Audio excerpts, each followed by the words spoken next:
നല്ല ധനുഷ് താൻ bro best. Nice movie. നല്ല സിനിമ, നല്ല സിനിമ കൊള്ളാം. ധനുഷ് ഇതിലെ മലയാളം ക്യാരക്ടർ കേളു ചെയ്ത് നന്നായി നല്ല എക്സ്പീരിയൻസ് ആയിരുന്നു. നല്ല പടം, എല്ലാവരും കാണാം.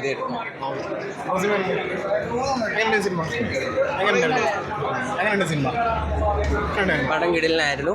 ധനുഷ് സാറിൻ്റെ പെർഫോമൻസ് ആണെങ്കിലും അതുപോലെ ശ്രീധർ സാറിൻ്റെ ഡയറക്ഷൻ ആണെങ്കിലും അതുപോലെ ഇപ്പോൾ എനിക്ക് ഏറ്റവും സന്തോഷം എന്ന് പറഞ്ഞാൽ അജിത്ത് എന്ന് പറഞ്ഞൊരു മലയാളി ധനുഷ് സാറിൻ്റെ ഒപ്പം സ്ക്രീനിൽ ഉണ്ടായിരുന്നു. എല്ലാം ഓവറോൾ തമൻ ചേട്ടൻ്റെ മ്യൂസിക്കൊക്കെ ആണെങ്കിൽ മൊത്തത്തിൽ അപ്പ് ചെയ്ത് വെച്ചിട്ടുണ്ട്. ഫസ്റ്റ് ഹാഫ് സെക്കൻഡ് ഹാഫ് പറയേണ്ട കാര്യം വിഷയം ഒക്കെ ഒരു പ്രധാന വിഷയം തന്നെ ഈ സിനിമ പറയുന്നുണ്ട്. Thank you. ഓക്കെ. സിനിമ നന്നായിട്ടുണ്ട്. ഒന്നാമത് ധനുഷിൻ്റെ പെർഫോമൻസ് ഗംഭീരമായിട്ട് വന്നിട്ടുണ്ട്. ധനുഷാണെങ്കിലും നാഗാർജുനാണെങ്കിലും ഇതിൽ ഉള്ള താരങ്ങളൊന്നും അങ്ങനെ അവരുടെ ഒരു താരപരിവേഷങ്ങളൊന്നും ഇല്ലാത്ത ഒരു റോളാണ്. വളരെ അവരുടെ കഥാപാത്രത്തിൻ്റെ ഒരു രീതിയിലേക്ക് ഇറങ്ങിച്ചെന്ന മാതിരിയാണ് തോന്നിയത്. പിന്നെ ഒരു വലിയൊരു സിനിമയാണ്, അതൊരു 3 മണിക്കൂറോളമുണ്ട്. പക്ഷേ അത്രയും വലിയൊരു കഥ, ഒരുപാട് ഇൻസിഡൻസ് ഈ സിനിമയിൽ നടക്കുന്നുണ്ട്. വളരെ സ്ട്രോങ് ആയിട്ടുള്ള ഒരു മെസ്സേജ് പറയുന്നുണ്ട്. നമ്മൾ ഒരു പുതുമയുള്ള മെസ്സേജ് ഒന്നുമല്ല, പക്ഷേ ധനുഷിൻ്റെ പെർഫോമൻസിൽ നമ്മൾ ഇതുവരെ കാണാത്തൊരു ധനുഷിനെ കാണാൻ വേണ്ടിയിട്ട് ഈ സിനിമയ്ക്ക് ധൈര്യമായിട്ട് ടിക്കറ്റ് എടുക്കാം.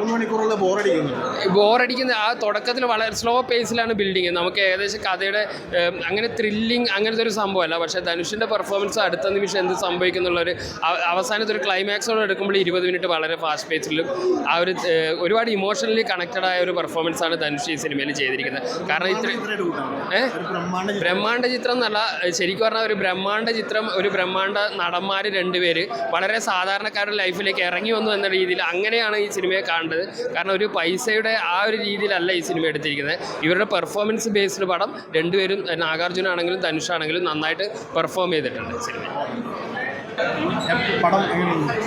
പടം കുഴപ്പമില്ല, കണ്ടിരിക്കാം. പാവപ്പെട്ടവരുടെ വിഷമങ്ങളും കഷ്ടപ്പാടുകളൊക്കെ എടുത്ത് കാണിക്കുന്ന ഒരു മൂവിയാണ്. കുഴപ്പമില്ല, ത്രൂ ഔട്ട് അവരുടെ വിഷമങ്ങളും എല്ലാം ആണ് കാണിക്കുന്നത്. ധനുഷ് കുഴപ്പമില്ല, ഒരു ആവറേജ് പെർഫോമൻസ് ആയിരുന്നു. പ്രതീക്ഷിച്ച അത്രയും നന്നായില്ല. ഫാമിലി മൂവിയൊക്കെ ഫാമിലി മൂവി ആയിട്ട് കിട്ടാം. ഫാമിലിക്കൊക്കെ ഒന്ന് കാണാൻ പറ്റും. പടം ഇന്ത്യയിലെ രാഷ്ട്രീയക്കാർ അതേപോലെ തന്നെ ഉദ്യോഗസ്ഥ ലോബികളും നമ്മളെ പിച്ചക്കാരാക്കുമ്പോൾ പിച്ചക്കാരിൽ നിന്നുള്ള ഒരു ദൈവമായിട്ട് ധനുഷ് അവതരിച്ചിരിക്കുകയാണ്. സിനിമ എത്രത്തോളം വിജയിക്കുമെന്നുള്ള പ്രേക്ഷകരെല്ലാം പറയട്ടെ. എന്തായാലും ഒരു പിച്ചക്കാരുടെ ദൈവമായിട്ട് നമ്മളുടെ ധനുഷ് മാറിയിരിക്കുകയാണ്. എന്തായാലും അത് നല്ലൊരു കൺസെപ്റ്റായിരുന്നു. പക്ഷേ അത് കുറച്ച് അവതരിപ്പിച്ചതിൽ കുറച്ച് പാളിച്ചകളൊക്കെ പറ്റിയിട്ടുണ്ട്. പക്ഷേ പിച്ചക്കാരുടെ ദൈവം, ഇവിടുത്തെ രാഷ്ട്രീയക്കാരുടെയും ഉദ്യോഗസ്ഥ ലോബി നമ്മളെ വീണ്ടും പിച്ചക്കാരാക്കുന്നു.